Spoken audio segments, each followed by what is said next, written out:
రాష్ట్రంలో పంటలు ఆహార అవసరాలపై 10 రోజుల్లో ఖచ్చితమైన సమాచారం సేకరించాలని ముఖ్యమంత్రి కేసీఆర్ వ్యవసాయ శాఖ అధికారులను ఆదేశించారు. ఈ సమాచారం ఆధారంగా పంట కాలనీలు ఏర్పాటు చేయాలన్న సీఎం బియ్యం, పండ్లు, కూరగాయలను దిగుమతి చేసుకోకుండా ఎగుమతి చేసే పరిస్థితి రావాలన్నారు.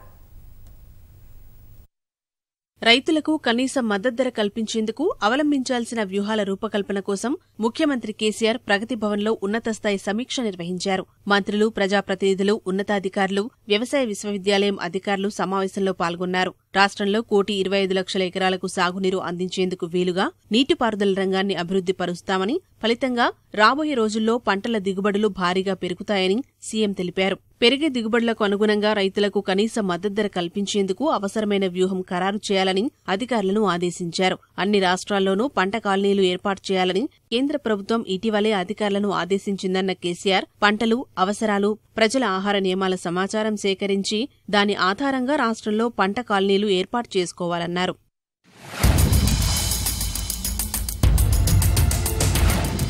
రాష్ట్రంలో పంటల సాగు శాస్త్రీయంగా లేదని, మార్కెట్ పరిస్థితులను బట్టి పండించడం లేదని సీఎం వ్యాఖ్యానించారు. ఉత్పాదకతతో పాటు నాణ్యత పెరగాల్సిన అవసరం ఉందని, అప్పుడే రైతులకు మంచి ధర వస్తుందని అభిప్రాయపడ్డారు. మెరుగైన వ్యవసాయ పద్ధతుల కోసం వివిధ రాష్ట్రాలు పర్యటించాలన్నారు. మంచి లాభాలు అందజేసేలా నూతన వంగడాలపై పరిశోధన చేయాలన్నారు. ఏ పంటకు మంచి మార్కెట్ ఉందో తెలుసుకుని సాగు చేస్తే మంచి ధర వస్తుందని కేసీఆర్ అన్నారు. బియ్యం, కూరగాయలు, పప్పు, మసాలా దినుసులు, నూనె గింజల వాడకం తదితర విషయాలు సేకరించాలని చెప్పారు. ఇతర రాష్ట్రాలకు ఎగుమతి చేసే స్థితిలో ఉండాలని ఆకాంక్షించారు.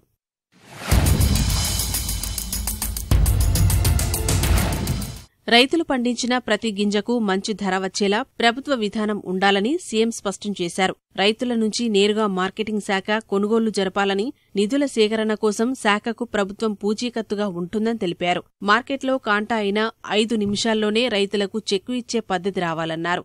అంకాపూర్ రైతుల్లా దేశంలో ఏ పంటకు ఎక్కడ మంచి మార్కెట్ ఉందో తెలుసుకుని దానికి అనుగుణంగా మంచి ధర రాబట్టుకోవాలని సూచించారు.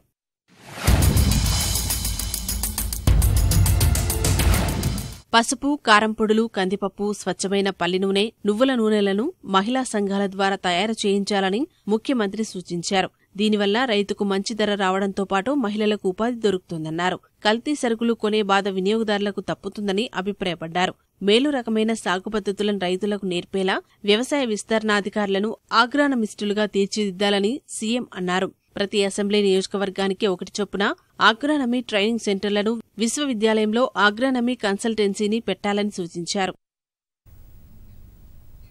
రాష్ట్రంలో కొత్త రెవెన్యూ చట్టం తెస్తామని ముఖ్యమంత్రి కేసీఆర్ ప్రకటన నేపథ్యంలో రెవెన్యూ సంఘాల్లో ఆందోళన వ్యక్తమవుతోంది.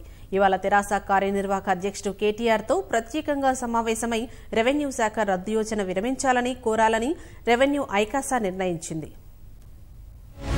అవినీతిమయంగా మారిన రెవెన్యూ వ్యవస్థ ప్రక్షాళన చేసి కొత్త రెవెన్యూ చట్టం తీసుకొస్తామన్న ముఖ్యమంత్రి కేసీఆర్ ప్రకటన నేపథ్యంలో హైదరాబాద్లోని ముసారాంబాగ్ భవన్లో రాష్ట్ర రెవెన్యూ ఉద్యోగుల కమిటీ సమావేశమైంది. కొత్త రెవెన్యూ చట్టం అంశంపై చర్చించారు. ప్రభుత్వంలో చర్చలు, పోరాటానికి ఐక్య కార్యాచరణ సమితి ఐకాసాను ఏర్పాటు చేశారు. ప్రభుత్వ కార్యక్రమాల్లో చురుగ్గా పాల్గొంటూ వాటిని విజయవంతం చేసే వారిపై కక్ష సాధింపు వద్దని సూచించారు.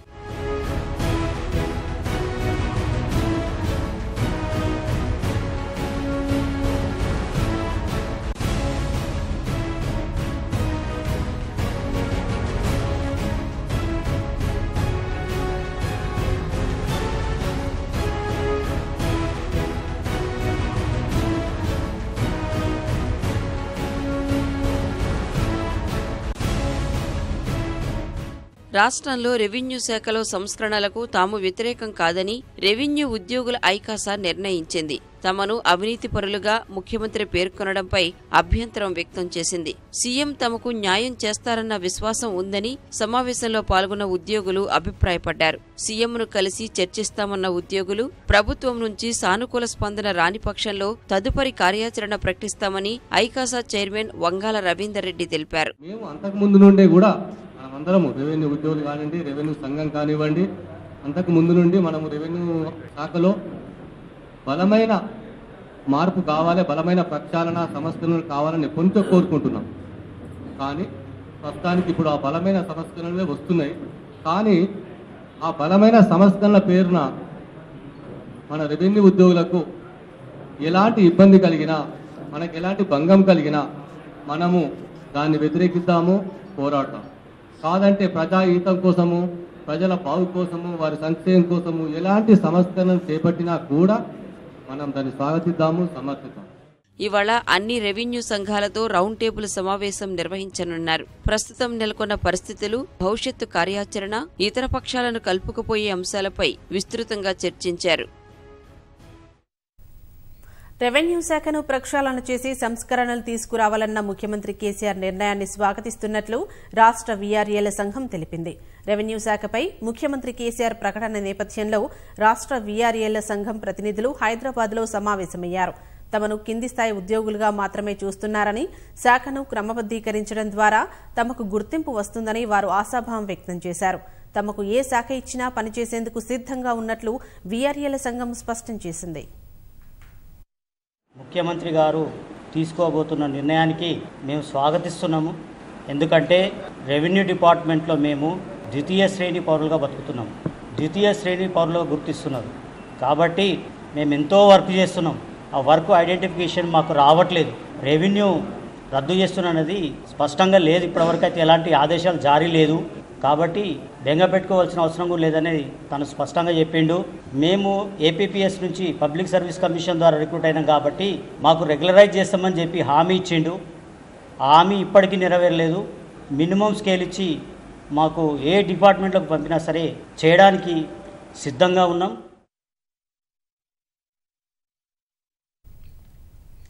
జగిత్యాలలో దారుణం జరిగింది. పట్టణంలోని 15వ వార్డు కౌన్సిలర్ కోర్టు శ్రీనుపై దుండగులు కత్తులతో విరుచుకుపట్టారు. కృష్ణానగర్లో ఇంట్లో ఉన్న ఆయన వద్దకు వచ్చిన 5 వ్యక్తులు చుట్టూ చేరి విచక్షణారహితంగా కత్తులతో దాడి చేశారు. తీవ్ర రక్తపు మడుగులో పడి ఉన్న బాధితుడిని స్థానికులు జగిత్యాల ప్రభుత్వాసుపత్రికి తరలించి చికిత్స అందించారు. దాడి ఘటన విషయం తెలుసుకున్న కాంగ్రెస్ వర్గీయులు ఆసుపత్రి వద్దకు చేరుకుని అతని కుటుంబ సభ్యులకు పరామర్శించారు. దుండగులు పాత కక్షలతోనే హత్యాయత్నానికి పాల్పడినట్లు కుటుంబ సభ్యులు ఆరోపించడంతో పోలీసులు కేసు నమోదు చేసుకుని దర్యాప్తు చేపట్టారు. ముగ్గురు వచ్చిండ్రు లోపలికి, మొదలు కూడా వచ్చిండ్రు. వాడు మాట్లాడుతుండగానే వీళ్ళిద్దరు బయటకు వెళ్ళి వచ్చి దన్న బయటకి ఇక్కడికి కత్తి పట్టి ఇష్టం ఉన్నట్టు ఓడిచిండు. వాడు ఎక్కడ దొరికితే అక్కడ ఓడిచిట్టు పోతే ఈయన ఆపట్టిండు. చేతికు ఇక్కడ కింద పడేసి ఇట్లా ఒత్తిండ్రు. అది ఒక్కోడే పొడిచి ఇక దన్న ఉరికిండ్రు. ఒక్కోళ్ళు సుతుండలేరు. వాడు పాత పగలు పెట్టుకున్నాడు బాగా. ఈయన ఆయనకేం చేస్తలేడని పగ అట్లా ఆడ వేరే కులపోడు. వరంగల్ అర్బన్ జిల్లాలోని కాజుపేట వంతెనపై అర్ధరాత్రి జరిగిన రోడ్డు ప్రమాదంలో బస్సులో ప్రయాణిస్తున్న 30 మందికి గాయాలయ్యాయి. హైదరాబాద్ నుంచి హన్మకొండ వైపు వస్తున్న ఆర్టీసీ బస్సు ఎదురుగా వస్తున్న లారీని ఢీకొనడంతో ఈ ప్రమాదం జరిగింది. బస్సు డ్రైవర్ నిర్లక్ష్యమే ప్రమాదానికి కారణమని స్థానికులు చెబుతున్నారు. ప్రమాదంలో కాలు విరిగి తీవ్రంగా గాయపడ్డ లారీ డ్రైవర్ను హుటాహుటిన ఆసుపత్రికి తరలించారు. వంతెనపై రోడ్డు ప్రమాదం జరగడంతో దాదాపు 2 గంటల పాటు కిలోమీటర్ మేర వాహనాలు స్తంభించిపోయాయి. దీంతో గడిపికొండ వంతెన మీదుగా పోలీసులు వాహనాల దారి మళ్లించారు.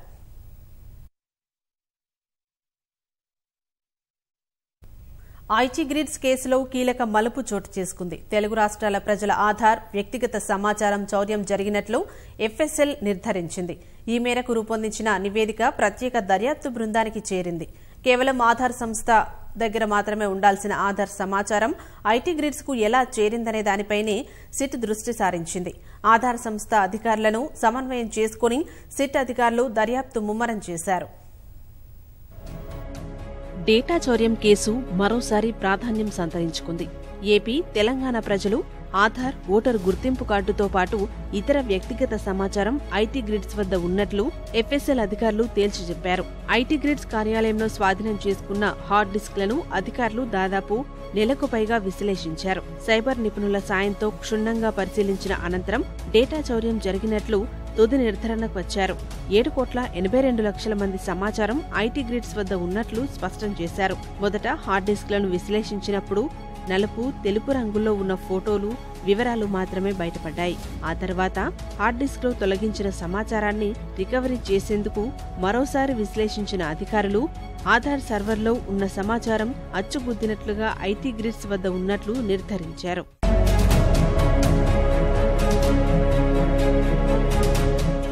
ఎఫ్ఎస్ఎల్ నివేదిక ఆధారంగా సిట్ అధికారులు దర్యాప్తు ముమ్మరం చేశారు. ఐటీ గ్రిడ్స్ కు ఈ కీలక సమాచారం ఎక్కడి నుంచి వచ్చిందనే విషయాన్ని ఆరా తీశారు. ఆధార్ సర్వర్లోకి చొరబడి తీసుకుంటారా లేదా ఎవరి సాయంతోనైనా చౌర్యం చేశారా అనే కోణంలో ఆధారాలు సేకరిస్తున్నారు. ఆధార్ సంఖ్య అధికారులిచ్చిన మరింత సమాచారంతో పోలీసులు విచారణ కొనసాగిస్తున్నారు. ఐటీ గ్రిడ్స్ కు ఏ లాగిన్ ఐడి నుంచి సమాచారం వచ్చిందనే అంశాలను సేకరిస్తున్నారు.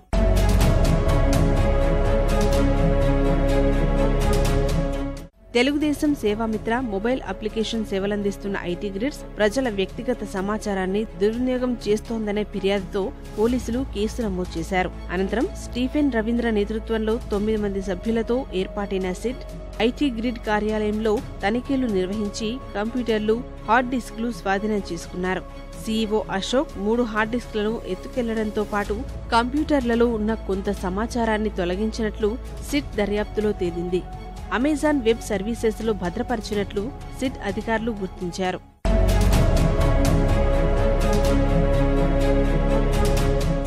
ఆధార్ వివరాలు విదేశాలకు చెందిన సంస్థల్లో భద్రపరచడం పట్ల ఆధార్ సంస్థ ఆందోళన వ్యక్తం చేస్తోంది.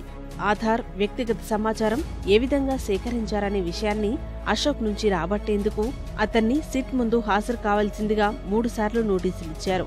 అశోక్ స్పందించకపోగా తనపై ఉన్న కేసులు కొట్టేయాల్సిందిగా హైకోర్టును ఆశ్రయించారు. మొదట సిట్ కు సమాధానం ఇవ్వాల్సిందిగా అశోక్ ను హైకోర్టు ఆదేశించింది. సిట్ ముందు హాజరు కాకపోవడంతో అతన్ని అరెస్ట్ చేసేందుకు సిట్ ప్రత్యేక బృందాలు ఏర్పాటు చేసి గాలిస్తున్నారు.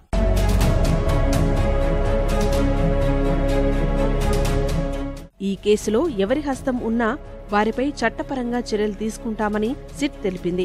దర్యాప్తులో పురోగతి ఉండటంతో కేసులో ఎవరెవరి పేర్లు బయటకు వస్తాయనే ఉత్కంఠ నెలకొంది. త్వరలో జరగనున్న స్థానిక సంస్థల ఎన్నికలపై వ్యూహరచన కోసం కాంగ్రెస్ పార్టీ నేడు గాంధీభవన్లో ప్రత్యేకంగా సమావేశం కానుంది. రాష్ట్ర వ్యవహారాల ఇన్ఛార్జ్, పీసీసీ, సీఎల్పీ నేతలతో పాటు ముఖ్య నేతలు, జిల్లాల సమన్వయకర్తలు పాల్గొనే ఈ సమావేశంలో రానున్న ఎన్నికల్లో అనుసరించాల్సిన విధి విధానాలపై చర్చిస్తారు. ప్రధానంగా జిల్లా పరిషత్తు చైర్మన్ల అభ్యర్థుల ఎంపిక, ఇతర అంశాలపై సమీక్ష నిర్వహిస్తారు. కాంగ్రెస్ పార్టీ స్థానిక సంస్థల ఎన్నికలను ప్రతిష్టాత్మకంగా తీసుకుంది. పార్లమెంట్ ఎన్నికల్లో ఆశించిన ఫలితాలు వస్తాయని అంచనా వేసుకుంటున్న ఆ పార్టీ స్థానిక సంస్థల్లోనూ మెజార్టీ స్థానాలను కైవసం చేసుకునేందుకు అవసరమైన వ్యూహాలకు పదును పెడుతోంది. ఈ నెల 20 లోపు స్థానిక సంస్థల ఎన్నికల షెడ్యూల్ వచ్చే అవకాశం ఉందని ఎన్నికల కమిషన్ సూత్రప్రాయంగా ప్రకటించడంతో కాంగ్రెస్ పార్టీ అప్రమత్తమైంది. జిల్లాల వారీగా నాయకులతో సంప్రదిస్తూ వివరాలను సేకరిస్తోంది.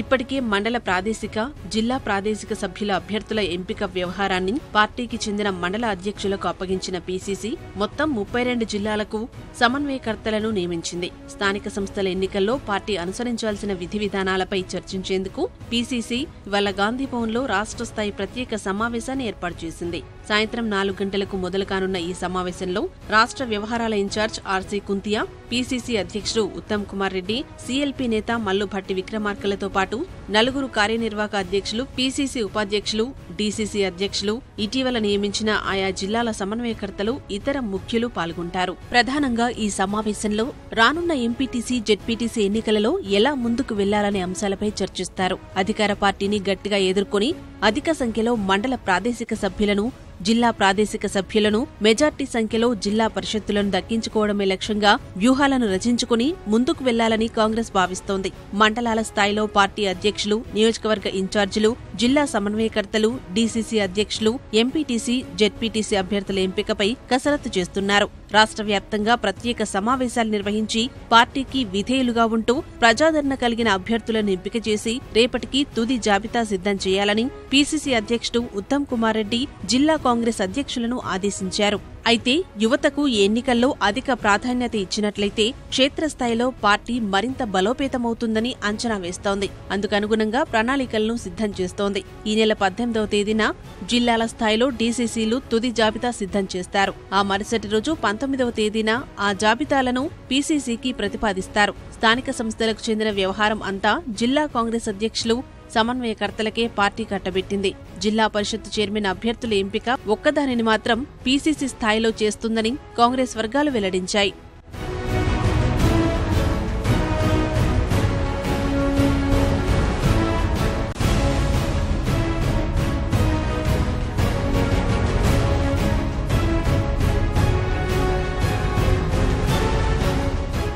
మొత్తం 32 జిల్లాలకు జెడ్పీ చైర్మన్ అభ్యర్థుల ఎంపికలో వీలైనంత మేరకు సామాజిక సమానత్వాన్ని పాటించి అన్ని వర్గాలకు తగిన రీతిలో ప్రాధాన్యం కల్పించాలని ఆ పార్టీ భావిస్తోంది. పార్లమెంట్ ఎన్నికల్లో మాదిరిగానే బలమైన అభ్యర్థులని బరిలో నిలపటం వల్ల విజయావకాశాలు అధికంగా ఉంటాయని అంచనా వేస్తోంది.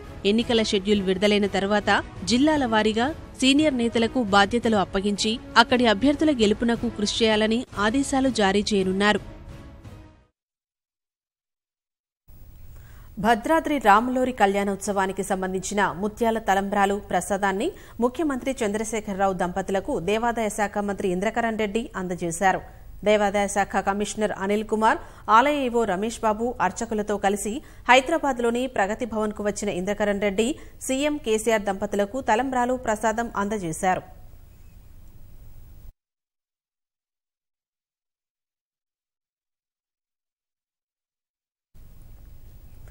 చేవెళ్ల కాంగ్రెస్ అభ్యర్థి కొండా విశ్వేశ్వరరెడ్డిపై బంజారాహిల్స్ పోలీస్ స్టేషన్లో కేసు నమోదైంది. గచ్చిబౌలి ఎస్ఐ కృష్ణను దుర్భాషలాడారనే ఫిర్యాదు మేరకు కొండా విశ్వేశ్వరరెడ్డిపై పోలీసులు కేసు నమోదు చేశారు.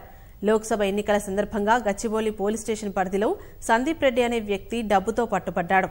కొండా విశ్వేశ్వరరెడ్డికి చెందిన డబ్బు అని సందీప్ రెడ్డి చెప్పడంతో కేసు నమోదు చేశారు. కేసుకు సంబంధించి సందీప్ రెడ్డికి నోటీసులు ఇవ్వడానికి సీతాడెల్ కంపెనీకి పోలీసులు వెళ్లారు. ఆ సమయంలో కంపెనీ భాగస్వామి అయిన కొండా విశ్వేశ్వరరెడ్డి దుర్భాషలాడడంతో పాటు అవమానించారని ఎస్ఐ ఫిర్యాదు చేశారు.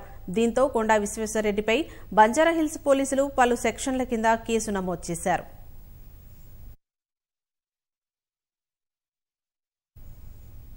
ఆదిలాబాద్ జిల్లా సిరికొండ మండలం వాయుపేటలో గ్రామస్తులకు అటవీశాఖ సిబ్బందికి మధ్య స్వల్ప ఉద్రిక్తత నెలకొంది. ఓ ఇంట్లో అక్రమంగా కలప నిల్వ ఉందన్న సమాచారం మేరకు సిబ్బంది గ్రామానికి చేరుకోగా వారిని గ్రామస్తులు అడ్డుకున్నారు. కలప అక్రమ రవాణా జరుగుతుంటే సమాచారం ఇచ్చినప్పుడు రానివారు ఇప్పుడెందుకు వచ్చారని నిలదీశారు. ఈ సమయంలో సిబ్బందికి గ్రామస్తులకు మధ్య వాగ్వాదం జరిగింది. చివరకు కలప ఉన్న ఇంటిని చుట్టుముట్టేందుకు అటవీశాఖ సిబ్బంది పోలీసులు సమాయత్తం కాగా గ్రామస్తులు కారప్పొడి, కొడవళ్లు, కట్టెలు పట్టుకుని వారిని నిలువరించడం ఉద్రిక్తతకు దారితీసింది. చివరకు చేసేదేమీ లేక అటవీ పోలీసు వెనుతిరగడంతో వివాదం సద్దుమణిగింది.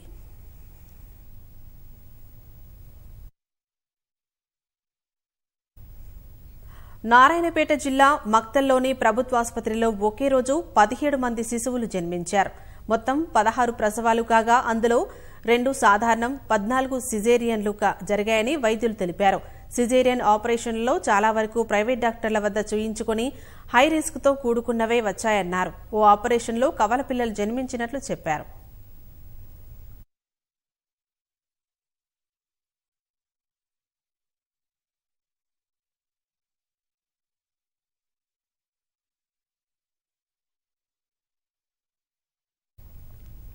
ప్రపంచ ప్రఖ్యాత బోస్టన్ మారథాన్లో భూపాల్పల్లి ఎమ్మెల్యే గండ్ర వెంకటరమణారెడ్డి సతీమణి గండ్ర జ్యోతి పాల్గొని విజయవంతంగా పూర్తి చేశారు.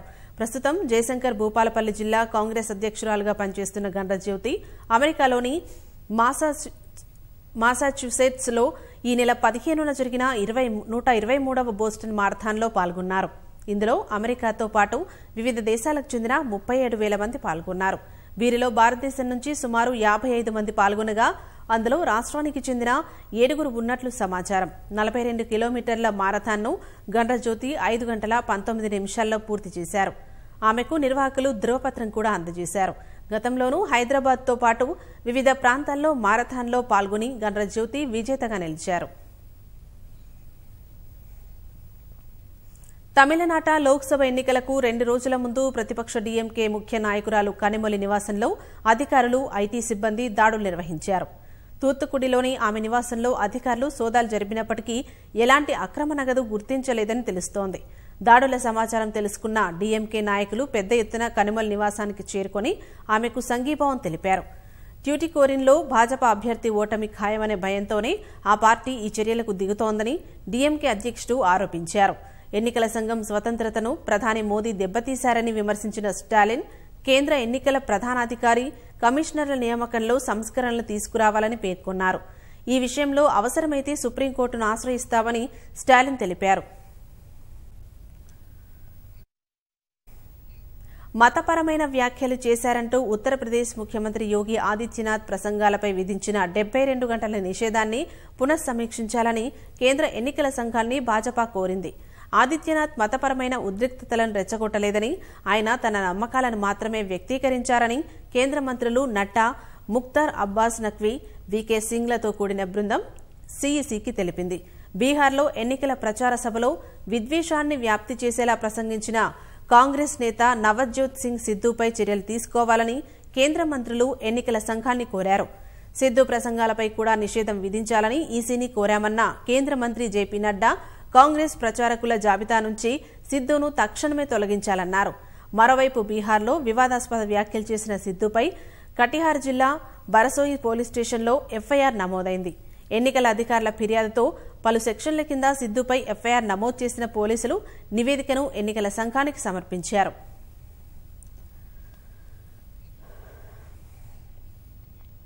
కర్ణాటక చిత్రదుర్గలో ఈ నెల 9న ఎన్నికల ప్రచారానికి వచ్చిన సమయంలో ప్రధాని మోదీ వెంట తీసుకొచ్చిన భారీ పెట్టెపై క్షుణ్ణంగా దర్యాప్తు చేయాలని కాంగ్రెస్ పార్టీ కేంద్ర ఎన్నికల సంఘాన్ని కోరింది. 5 ప్రధాన అంశాలపై చర్యలు తీసుకోవాలని కేంద్ర ఎన్నికల ప్రధానాధికారి సునీల్ అరోరాను కోరామని కాంగ్రెస్ నేతలు తెలిపారు. ఉన్నత పదవిలో ఉన్న ప్రధాని హెలికాప్టర్లో పెద్ద బాక్సు తేవడంపై ఆశ్చర్యం వ్యక్తం చేసిన కాంగ్రెస్ అధికార ప్రతినిధి అభిషేక్ మను సింఘ్వి ఈ సంఘటనపై ఇంతవరకు సంతృప్తికర సమాధానం రాలేదన్నారు. తాము ప్రస్తావించిన అంశాల్లో కొన్నింటిపై ఇప్పటికే చర్యలు ప్రారంభించామని ఈసీ తెలిపిందన్న ఆయన మరికొన్నింటిపై చర్యలు తీసుకుంటామని హామీ ఇచ్చిందన్నారు. ఏప్రిల్ 12న నాందేడ్, లాతూర్లో విద్వేషపూరిత ప్రసంగాలు చేసిన మోదీ, అమిత్ షాలపై చర్యలు తీసుకోవాలని కూడా కాంగ్రెస్ విజ్ఞప్తి చేసింది. భాజపా నేతల వ్యాఖ్యలు పరిమితులు దాటుతున్నా కేంద్ర ఎన్నికల సంఘం ఎందుకు చర్యలు తీసుకోవడం లేదని అభిషేక్ మను సింఘ్వి ప్రశ్నించారు.